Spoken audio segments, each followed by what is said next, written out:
BTR ইলেকশনত আমি হয়তো সামান্য ধৰণে কম কেইটামান সিটত অংশগ্ৰহণ কৰিম তাৰ কাৰণে কাম কাজ চলি আছে পঞ্চায়ত ইলেকশনত অকলে খেলি ৰিজাল্টটো কংগ্ৰেছে পাই থৈছে এতিয়া আকৌ বিটিআৰ যদি অকলে খেলে তেতিয়া হলে হয়তো তেওঁলোকৰ মানুহকিজন যিকিজন তাত আছে তেওঁলোকৰ দলৰ কৰ্মীকিজন ৰৈ যাব সকলো ঠাইতে ক্যান্ডিডেট দিলে কিন্তু তাৰ ফলত বিজেপি লাভৱান তাৰ ফলত শাসক দল বিজেপি আৰু ইপিপি লাভৱান সেইকাৰণে এই মুহূৰ্তত মই ভাবো যে কংগ্ৰেছ বিপিএফ ৰাইজৰ দল আৰু চিপিআই এই চাৰিটা পাৰ্টি আমি তাত আছো এই চাৰিটা পাৰ্টি আমি একলগ হ'ব লাগে আৰু বিজেপিৰ বিৰুদ্ধে আৰু ইপিপিএলৰ বিৰুদ্ধে ঐক্যবদ্ধ হৈ ইলেকশ্যন খেলি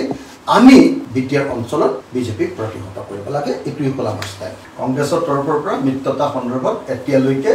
আমাৰ লগত কোনো ধৰণৰ ফৰ্মেল যোগাযোগ কৰা নাই গৌৰৱ গগৈ ডাঙৰীয়াই মোৰ মাৰ খবৰ ল'বলৈ যোৱা দিনা ফোন কৰিছিলে তাৰ বাহিৰে কোনো ৰাজনৈতিক বিষয়ত ফোনো কৰা নাই আমি বিভিন্ন ধৰণে যোগাযোগ কৰি আছো বা তেখেতসকলৰ কিছুমান মানুহে আমাৰ লগত যোগাযোগ কৰি আছে কিন্তু এতিয়ালৈকে ফৰ্মেলি বিৰোধী ঐক্যবদ্ধ কৰিবৰ কাৰণে 2026ত যাতে আমি বিজেপি ঘূৰাব পাৰোঁ তাৰ কাৰণে কংগ্ৰেছ আৰু ৰাইজৰ দল বিশেষভাৱে এই দুটা দল একলগ হ'বৰ কাৰণে যি ধৰণৰ আনুষ্ঠানিক আলোচনা আৰম্ভ হ'ব লাগিছিলে এতিয়ালৈকে আলোচনা হোৱা নাই বিলম্ব হৈছে দেৰি হৈছে সোনকালে হ'লে ভাল আছিলে আমি আশা কৰি ৰৈ আছো আমাৰ পিনৰ পৰা সকলো ধৰণৰ জেচাৰ দেখুৱাই থকা হৈছে আমি এটাও শব্দ কংগ্ৰেছৰ বিৰুদ্ধে ক'তো এটা শব্দও কোৱা নাই যিদিনাৰ পৰা গৌৰৱ গগৈ সভাপতি হৈছে যিদিনাৰ পৰা গৌৰৱ গগৈ সভাপতি হৈছে ৰাইজৰ দলে সদায় সদিচ্ছা প্ৰকাশ কৰি আছে গৌৰৱ গগৈ সভাপতি হোৱাৰ কাৰণে আদৰণি জনাইছো মই ছ'চিয়েল মিডিয়াত কৈছো সাংবাদিকসকলক মাতি আনি কৈছো যে গৌৰৱ গগৈক আমি আদৰণি জনাইছো তেওঁৰ দিনত কংগ্ৰেছ অধিক শক্তিশালী হ'ব আৰু আমি সকলোৱে মিলি 2026ত বিজেপি ঘূৰাব পাৰিম এতিয়ালৈকে গৌৰৱ গগৈৰ তৰফৰ পৰা বা কংগ্ৰেছ দলৰ পৰা